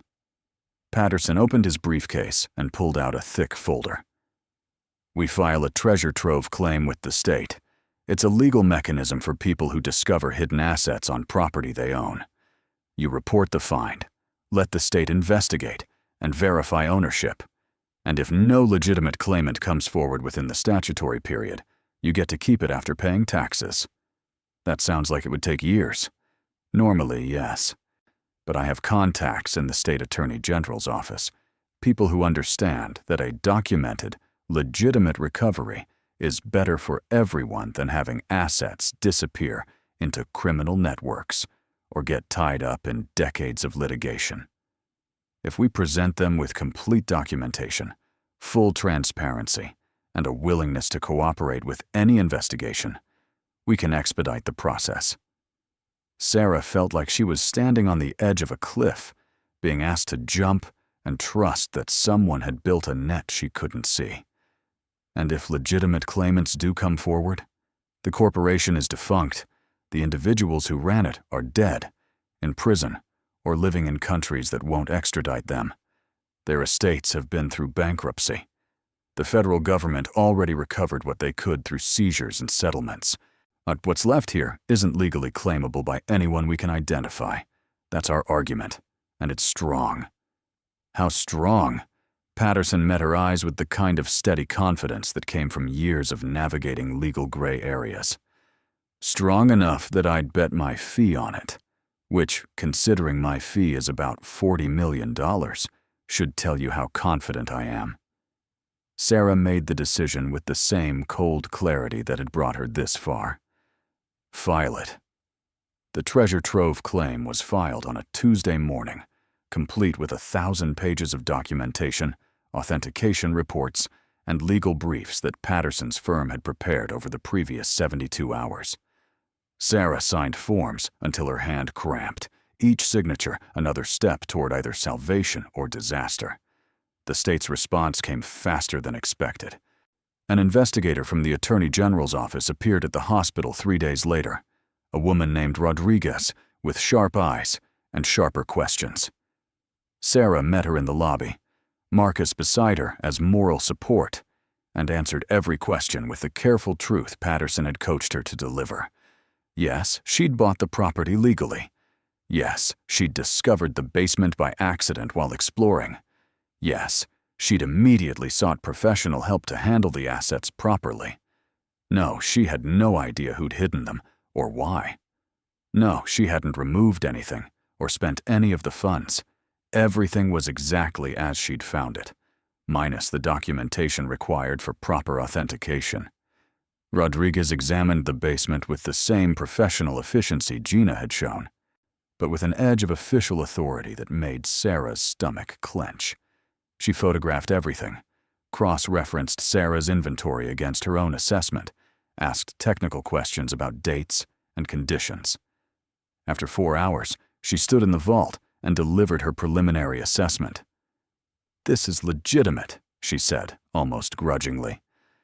"I've seen plenty of people try to game the treasure trove statutes, but you've actually followed proper procedure. The documentation is thorough, the timeline is credible, and your claim to the property is uncontested." She paused, studying Sarah with an expression that might have been respect. Most people would have just grabbed what they could carry and run. "I have 4 children," Sarah said quietly. "Running would have made us targets, and doing it right might actually make us safe." Rodriguez nodded slowly. "Smart. The state will need to verify the ownership chain for the property, confirm the assets match your reporting, and publish notice for potential claimants. That process takes 90 days minimum. But assuming no legitimate claims emerge, and based on what I'm seeing, I doubt any will, the assets would revert to you after payment of taxes and fees." "How much in taxes?" "Treasure trove findings are treated as income, federal and state combined, probably 45 to 50%. On $292 million, you're looking at a tax bill around $130 to $145 million. Sarah had expected this, but hearing the number still made her lightheaded. Half the wealth gone to taxes. But half of $292 million was still more money than she'd earn in several lifetimes. And the timeline? If everything processes smoothly, 6 months until the assets are legally yours. Another 6 months to liquidate everything properly. Call it a year before you're fully liquid." Rodriguez closed her notebook. "Meanwhile, I can expedite approval for you to access some of the currency for living expenses. No point making you live in this death trap while we process paperwork." It was the first time in the entire conversation that Rodriguez had acknowledged the human element of the situation, and Sarah felt an unexpected surge of gratitude that made her eyes burn. "Thank you," she said, voice rough. Rodriguez's expression softened slightly. "I've read your file, Ms. Martinez. Foreclosure, medical debt, eviction, for 4 kids under 13. You've been through hell, and you didn't steal anything or hurt anyone. You just got lucky in the strangest way possible. As far as I'm concerned, you've earned some good fortune." After Rodriguez left, Sarah sat on the floor of the vault with Marcus beside her, both of them processing what had just happened. "Is it real?" Marcus asked. "Are we actually going to be okay?" Sarah thought about the 90-day waiting period, about the investigation still ongoing, about whoever was watching the building and waiting for their moment. Nothing was guaranteed. Everything could still fall apart. But for the first time in longer than she could remember, the future held more hope than fear. "Yeah," she said, putting her arm around her son's shoulders. "I think we're actually going to be okay." 2 weeks later, Son Rodriguez called with authorization for Sarah to access $2 million in emergency funds, released from the currency that had been verified and authenticated. The money was transferred to an account Patterson's firm had set up, held in trust, pending the final resolution of the claim. $2 million. Sarah stared at the balance on her phone screen, barely able to process that it was real. The first thing she did was find a hotel. Not a motel, but an actual hotel, with room service and clean sheets and windows that locked from the inside. She booked a suite with 2 bedrooms, and told the children to order whatever they wanted from the menu. Emma fell asleep in a real bed that night, with a stuffed animal Sarah had bought from the hotel gift shop, her expression peaceful, in a way Sarah hadn't seen in months. The twins sprawled on the couch watching movies on a screen bigger than anything they'd had in their old house. Marcus sat beside Sarah on the balcony, looking out over the city lights, his face reflecting the kind of cautious hope that came from surviving disaster. "What happens next?" he asked. Sarah thought about the condemned hospital, where $290 million still sat in a climate-controlled basement, waiting for bureaucracy to decide its fate. She thought about Rodriguez's investigation, Patterson's legal maneuvering, the watchers in the shadows who hadn't made their move yet, but might still. She thought about her mother, who'd called her stupid, her sister who'd abandoned her, the motel manager who'd treated her like garbage, everyone who'd looked at her and seen only failure. "Next," Sarah said, "we start building the life we deserve. And when the money is finally ours, when everything is legal and final, we're going to make sure no one can ever take it away." Marcus nodded, satisfied with that answer. Below them, the city spread out in all directions, full of possibilities they'd never dared imagine. In 90 days, the waiting period would end. The treasure would be theirs, legally and irrevocably. But for now, for this moment, it was enough to be warm and fed and safe. For now, it was enough to finally breathe. The 90 days crawled by with excruciating slowness, each one measured not in hours, but in waiting. Sarah kept the children in the hotel for the first month, letting them adjust to stability before making any permanent decisions. They ate regular meals, or they went to a doctor for the checkups they'd been postponing for over a year. Emma's persistent cough turned out to be asthma, treatable with an inhaler that cost $40 and would have been impossible to afford 2 months ago. The twins got new shoes that actually fit. Marcus saw a therapist who specialized in adolescents dealing with family trauma. Small things, normal things. Things that used to be routine and had become luxuries somewhere along the way. Patterson called weekly with updates. The state's investigation was proceeding smoothly. No credible claims had emerged from anyone connected to the original corporation. The federal investigators had made inquiries, but found no grounds to challenge the treasure trove claim. The 90-day notice period was being served, published in newspapers and legal journals, on giving anyone with a potential claim the opportunity to come forward. No one did. The watchers, meanwhile, had disappeared. The security team reported no further surveillance around the hospital after the first week. Whoever had been monitoring the situation had apparently decided that the legal route Sarah was taking made intervention pointless. Or they were waiting for a better opportunity. Patterson warned her not to assume the threat had passed completely. But with each quiet week, Sarah allowed herself to relax slightly. On day 37 of the waiting period, Sarah's phone rang with a number she'd deleted, but still recognized. Her mother.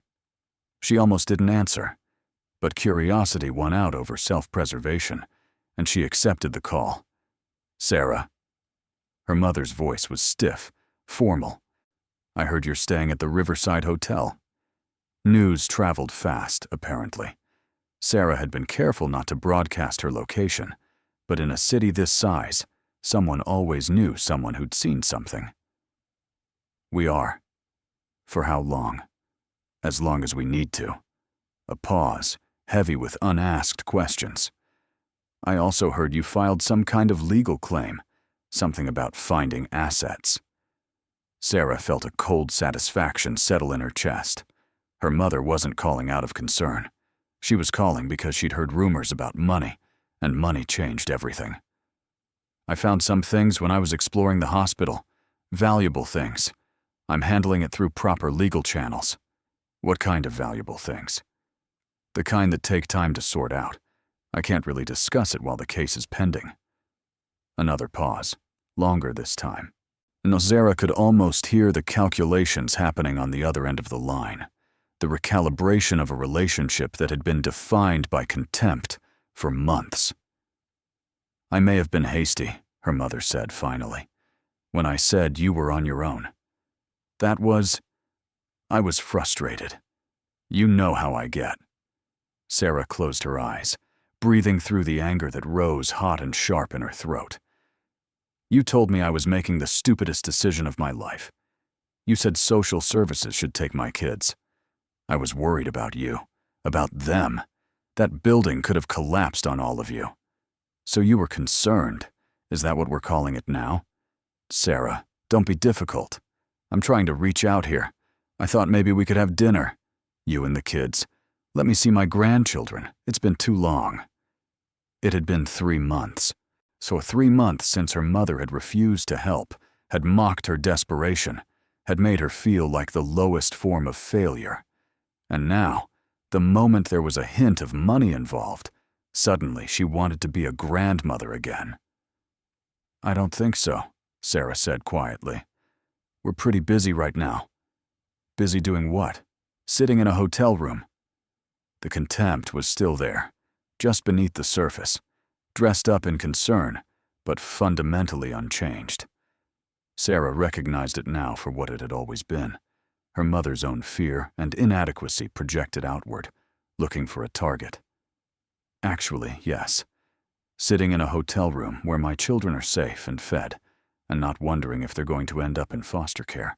We're pretty happy with that." Sarah kept her voice level, refusing to rise to the bait. "When the legal situation resolves, if it resolves the way I hope it will, maybe we can talk then. But right now, I need to focus on my kids. I'm sure you understand." She ended the call before her mother could respond, and immediately blocked the number. The petty satisfaction of that small act felt better than it probably should have. Marcus had been listening from the couch, his expression carefully neutral in the way he'd learned to be when adults were fighting. "Grandma?" Grandma, who suddenly remembers she has grandchildren now that there might be money involved. "Are you going to let her back in? When we get the money?" Sarah sat beside him, considering the question seriously. "I don't know yet. Maybe. People can change. But they have to actually change, not just pretend to change because the circumstances changed. Does that make sense?" Marcus nodded.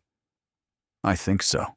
Well, like, she has to want to be our grandma because she loves us, not because we have money. Exactly like that."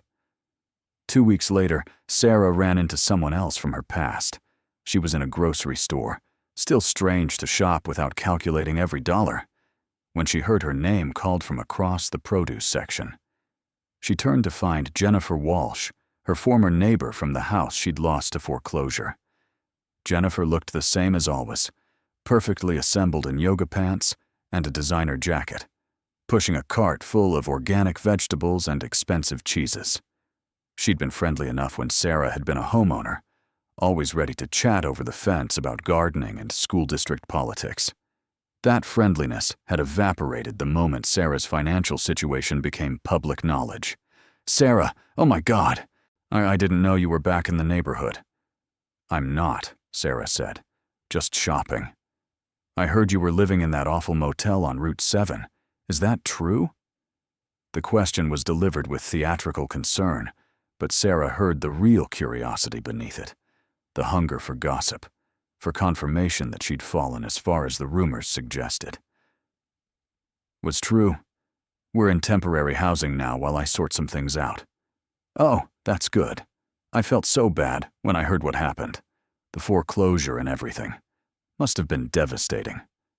Sarah remembered standing on her front lawn while movers emptied her house, Jennifer watching from her window, but never coming out to speak to her. Remembered seeing Jennifer at the grocery store months later and having her cross to the other side of the aisle to avoid conversation. It was challenging," Sarah said carefully, "but we managed." "And the kids? How are they handling it all? It must be so hard on them, all that instability." The fake concern was grating, but Sarah kept her expression neutral. They're resilient. We're all doing much better now. That's wonderful. You know, if you need anything, references for apartments or assistance programs, I'd be happy to help. I volunteer with a nonprofit that helps families in crisis, and we have resources.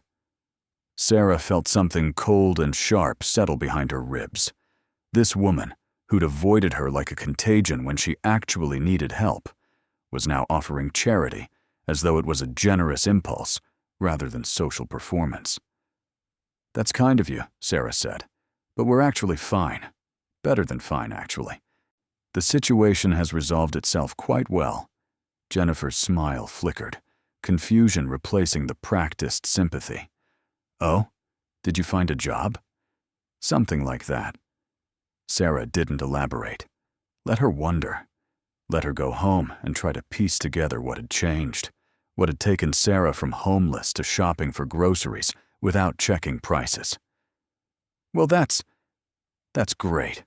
Jennifer was visibly struggling now, her script disrupted by Sarah's refusal to play the role of grateful charity case.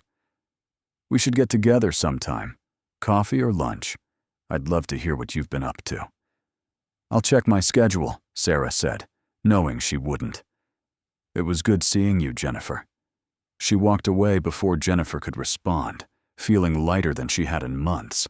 The vindication wasn't in explaining or proving herself. It was in simply not needing this woman's approval or pity anymore. On day 63, Patterson called with news that made Sarah's heart race. "The waiting period is almost over, and we haven't had a single legitimate claim.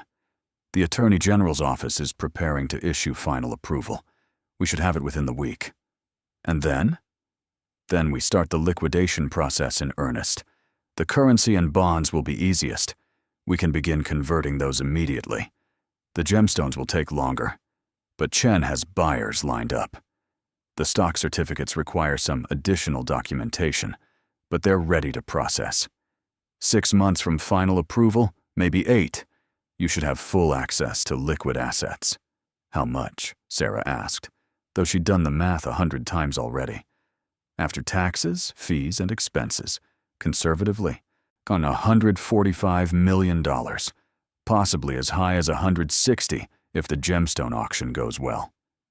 Sarah sat down on the hotel bed, the number settling over her like a physical weight.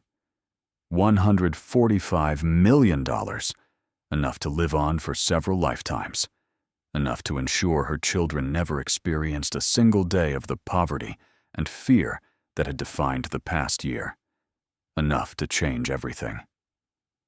"Start looking for properties," she told Patterson. "I want a real home, something permanent." The call came on day 88. Rodriguez from the Attorney General's office, her voice carrying restrained excitement. "Ms. Martinez, I'm calling to inform you that the state has completed its investigation and is prepared to issue final approval of your treasure trove claim. No credible challenges emerged during the notice period, and our assessment confirms your legal ownership of the discovered assets." Sarah's vision blurred, tears she hadn't expected welling up and spilling over. "It's really over?" "The waiting is over. The work of liquidation is just beginning. But yes, legally the assets are yours. Congratulations, Ms. Martinez. You just became a very wealthy woman." After the call ended, Sarah sat in the hotel room while the children were at school, real school, enrolled mid-semester after she'd paid the registration fees and bought them everything they needed, and let herself cry. Not from sadness or fear this time, but from relief so overwhelming it felt like physical pain leaving her body. She'd done it.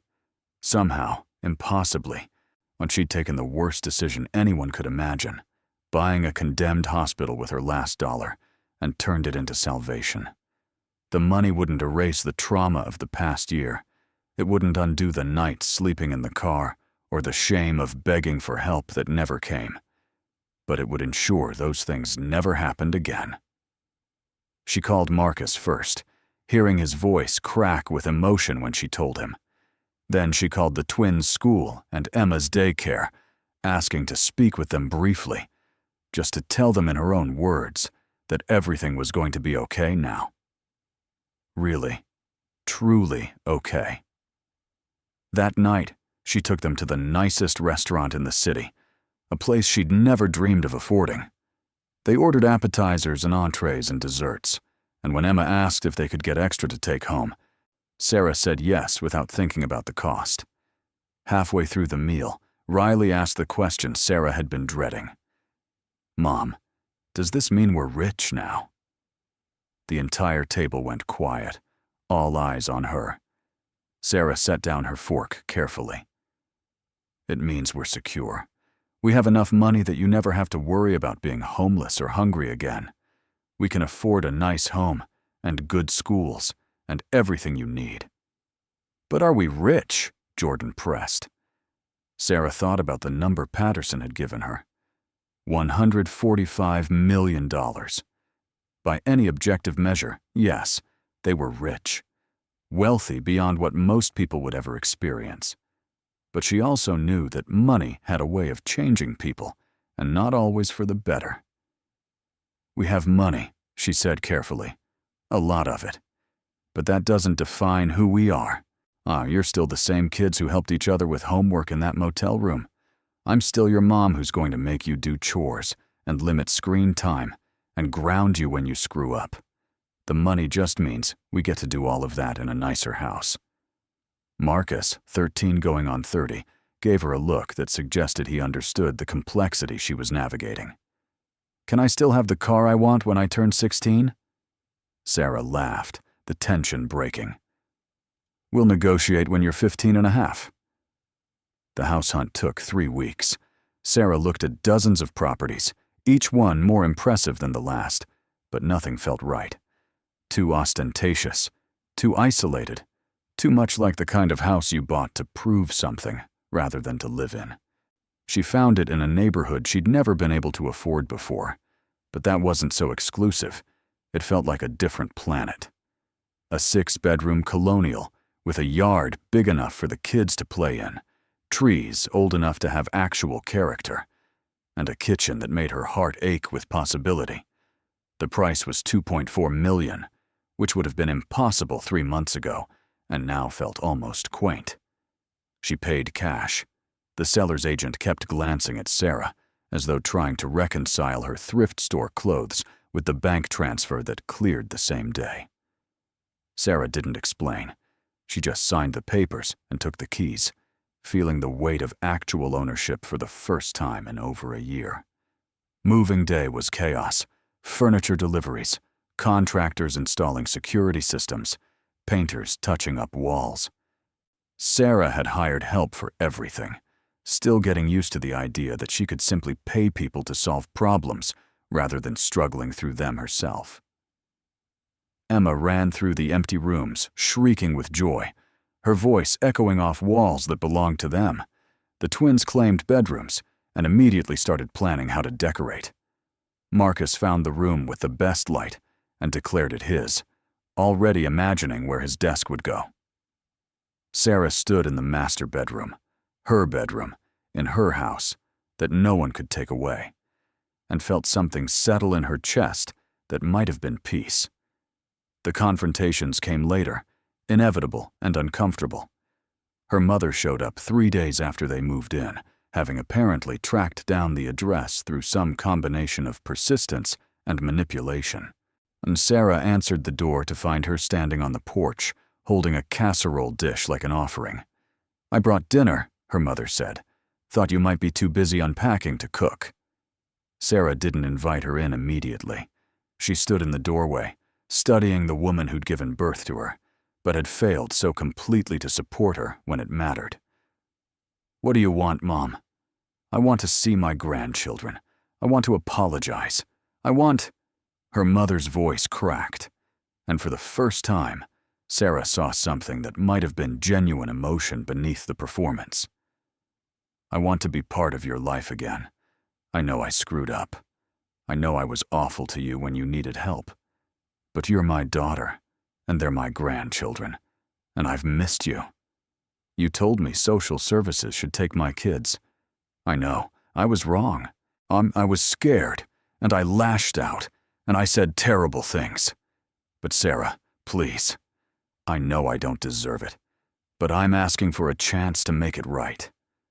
Sarah wanted to slam the door, wanted to tell her mother exactly how much damage she'd done, how many nights Sarah had cried herself to sleep feeling abandoned and worthless. But she also knew that holding on to that anger would only hurt her in the end. "You can come to Sunday dinners," Sarah said finally. "Once a month. You don't get to show up whenever you want, and you don't get to criticize how I'm raising my children. You're here because they deserve to have a grandmother, not because you deserve anything. Clear?" Her mother nodded, tears streaming down her face. "Clear. Thank you." It wasn't forgiveness, not completely, but it was a start. Her sister called 2 weeks later, her tone careful in a way it had never been before. "I heard you bought a house." "I did." "In Oakmont Heights." "That's right." A pause. "Sarah, what's going on? The last time we talked, you were living in that condemned hospital. Now you're in a $2 million house? Did you marry someone rich or—" "I found something," Sarah interrupted. "At the hospital. Assets that had been hidden there. I went through the legal process, claimed them properly, and now they're mine. It's all completely legitimate." "How much are we talking about?" The question was so blunt it almost made Sarah laugh. "Enough that I never have to worry about money again." "Jesus, Sarah, I don't even know what to say. I'm sorry for how I reacted when you bought that building. I thought you'd lost your mind." "I kind of did," Sarah admitted. "But sometimes crazy decisions work out." Her sister was quiet for a moment. "I'd like to see you. And the kids. I've missed them. They've missed you too." Sarah meant it. Her sister had been wrong, had abandoned her when she was desperate. But family was complicated. Sometimes people deserved second chances. "Come by Sunday. Mom will be here too. Fair warning." The laugh on the other end of the line was genuine. "That'll be interesting." The motel manager was the encounter Sarah had been dreading and anticipating in equal measure. She drove past the Sunset Motor Lodge one afternoon, a detour that served no practical purpose, but felt necessary somehow. The place looked exactly as she remembered. Dingy, desperate, the kind of establishment that preyed on people who'd run out of options. She pulled into the parking lot and walked into the office, a bell jingling above the door. The manager looked up from his newspaper, his expression shifting from bored to dismissive the moment he recognized her. "You got some nerve showing your face here," he said. "You still owe for damages. That room was left in terrible condition." Sarah had anticipated this. She'd brought the receipt showing she'd paid through her last night and left the room cleaner than she'd found it. But she didn't pull it out. Instead, she set her purse on the counter and met his eyes levelly. "I came to tell you something," she said. "When I lived here, when my children were hungry and scared, and I was doing everything I could to keep us together, you treated us like garbage. You spoke to me like I was worthless. You made my kids feel ashamed for existing." The manager's expression darkened. "If you're here to complain, I'm here to say thank you." The words stopped him mid-sentence, because every time you made me feel small, every time you looked at me with contempt, it reminded me what I was fighting against. It made me more determined to get my children somewhere they'd never be treated that way again. So thank you for being exactly as terrible as you were. It motivated me." She pulled an envelope from her purse and set it on the counter. Inside was a check for $500 made out to the local homeless shelter. "I'd like you to donate this. In your name if you want the credit." "I don't care. Just make sure it goes to people who need it." The manager stared at the check, then at Sarah, on confusion and something that might have been shame flickering across his face. "Why?" "Because I can afford to, and they can't." Sarah picked up her purse. "Have a good day."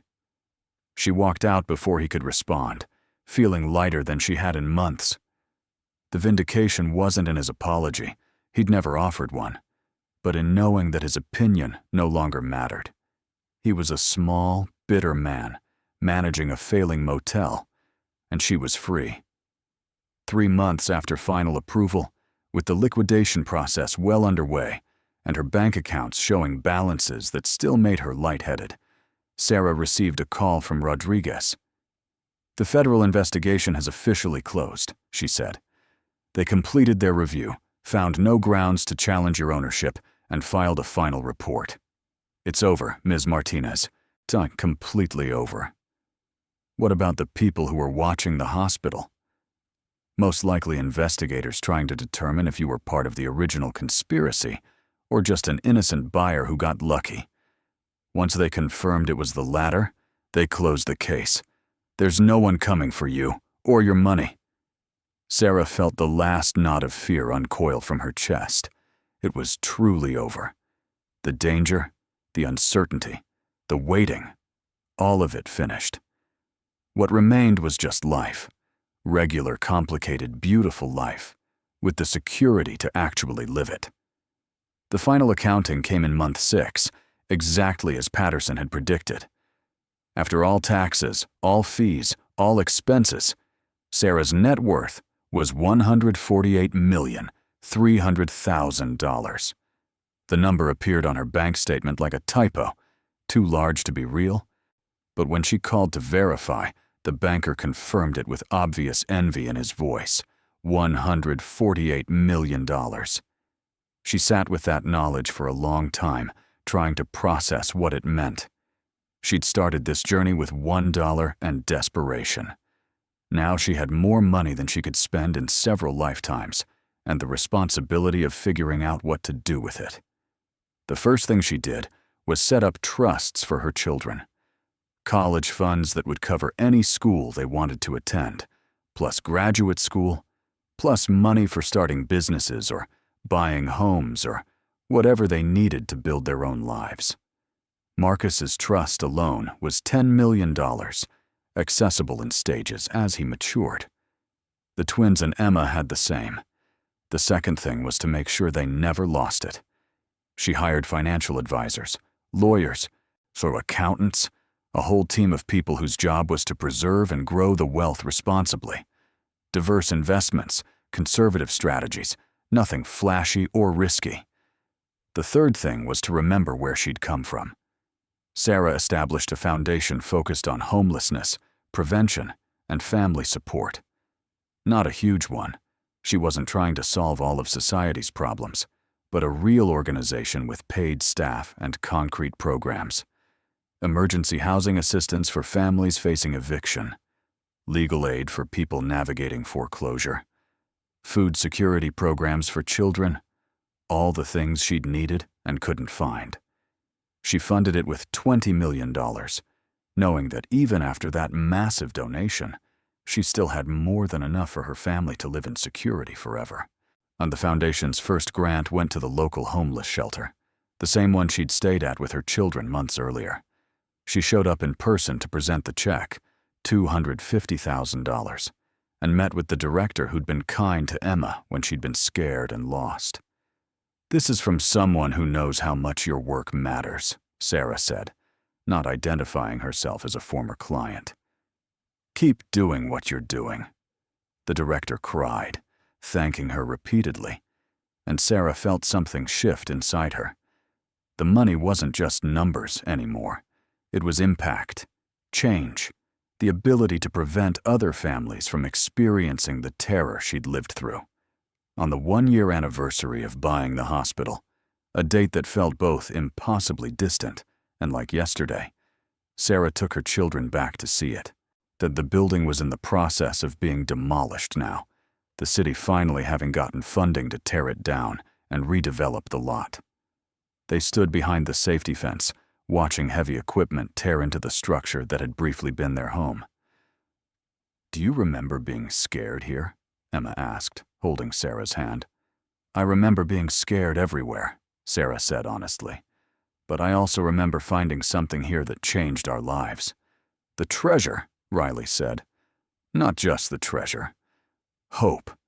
I'd run out of hope, and this place gave it back to me. Even before I found the money, just having a roof over our heads, knowing we had somewhere to be. That was the real treasure. Marcus, nearly 14 now and inches taller than he'd been a year ago, gave her a look. "Mom, that's really cheesy." Sarah laughed, ruffling his hair despite his protests. "I'm a mom. I'm allowed to be cheesy." They watched the demolition for another hour, the building collapsing section by section, the past literally crumbling before their eyes. When the main tower fell, Sarah felt something release in her chest. The building had served its purpose. It had hidden a fortune, protected a secret, and given her family a second chance at life. Now it could rest. 6 months later, Sarah stood in the foundation's new office, a renovated building in a neighborhood that needed investment, and cut the ribbon at the opening ceremony. Local media had shown up, drawn by the announcement of a new homeless prevention program. They asked her questions about her motivations, her background, why she'd chosen this cause.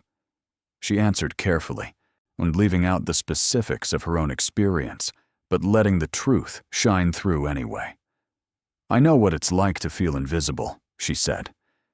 "To need help and have nowhere to turn. This foundation exists so that other families don't have to go through what I went through." A reporter asked the question she'd been expecting. "Is it true you fund this entirely yourself? That you're the anonymous donor behind the $20 million endowment?" Sarah smiled. "I believe in this work. That's all that matters." Later, when the cameras were gone and the office had emptied, Sarah stood alone in the space and thought about the journey that had brought her here. From a condemned hospital to a foundation that would help thousands of families. From $1 to $148 million. From homelessness to home. The transformation hadn't just been financial. She'd learned what she was capable of when pushed to the absolute limit. She'd learned that desperate decisions could sometimes be the right ones, that taking massive risks could pay off in ways impossible to predict.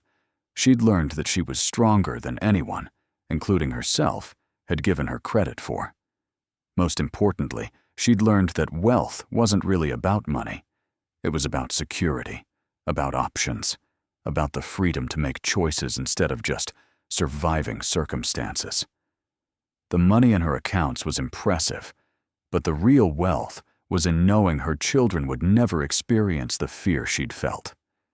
That Emma would never wonder if they'd have dinner. That the twins would never have to wear shoes that didn't fit. That Marcus would never have to carry the weight of adult responsibilities on child shoulders. That was worth more than any amount of money.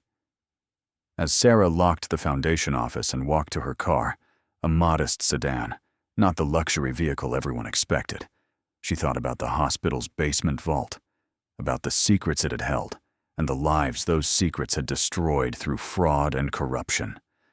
The money she'd found had been stolen from patients, from taxpayers, from people who'd trusted a system that betrayed them.